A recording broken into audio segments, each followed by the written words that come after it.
Hi there, let's talk about what speed plyometrics are. Speed plyometrics are fun, fast, and explosive exercises that are typically done body weight and require little to no equipment. Now there's a few goals that I want to highlight for this video, which when we're doing speed plyometrics, we want to make sure we keep our muscles relaxed so that our muscles can do a rapid lengthening and our tendons can rapidly lengthen.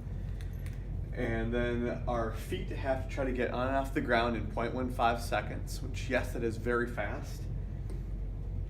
And we want to try to keep our bounding height less than a foot off the ground until we train our eccentric strength to be much, much greater, and we also increase how much force our tendons can absorb, which is going to happen when we do other types of plyometric training and eccentric strength training down the line.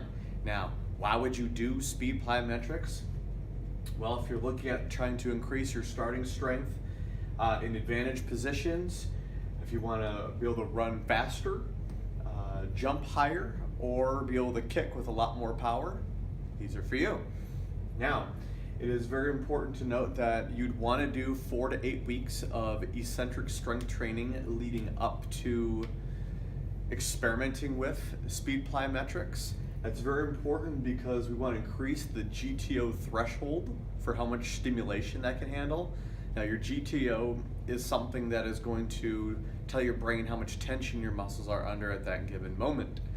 And if that GTO actually gets triggered because we put too much tension too quickly on the body, it's going to make the muscles that are supposed to do a forceful contraction to move ourselves or to overcome a weight, it's going to inhibit those, and either you're going to fail in the lift or your body's going to buckle underneath you. And we're not going to be able to do plyometric training if we're buckling on the first or second explosive bounding movement that we do. Plus, you might also get hurt doing that. So it's very important that you do this type of training. If you're not sure what eccentric strength or training is, I have a video that is titled "What is Eccentric Training?" that you can watch and get an idea of how to actually implement that with any exercise in your current program. There's also a way to test. So let's say we've done 4 to 8 weeks of eccentric strength training and we want to know if we are ready.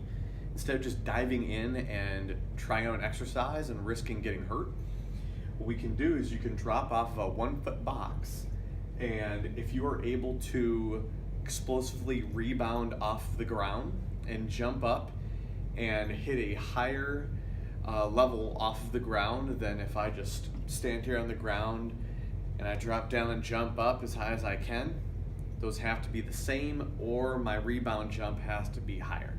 If that's the case, then I'm all set to go. We can start doing our speed plyometrics.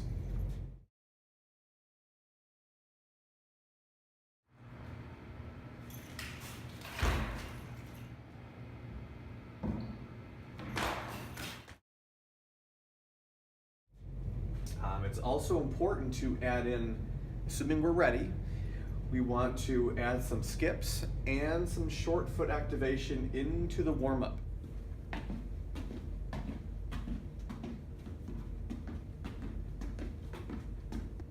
Make sure you keep your abs tight, lift your knee up to the side of your body, and then move it to the front of yourself as aggressively as possible.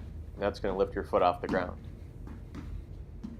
Same thing here in the external. Abs stay tight, lift your knee up to the front first, and aggressively move it to the outside of your body. This is going to excite the central nervous system to get us ready to do plyometrics. This is something we want to do fresh in the very beginning of our workout for that day. And the muscle spindles, which are going to get stimulated when our muscles and tendons rapidly lengthen, that is what's going to tell our brain, hey, this is going on, and force your muscles to do a very violent contraction so that we reap the rewards from that training. Also, lots of times skips are very, very close to what a lot of the plyometric exercises are like that we'll be doing. They're usually slower in action, but they're getting us a lot closer from a rested state to what it's like when we do explosive plyometrics.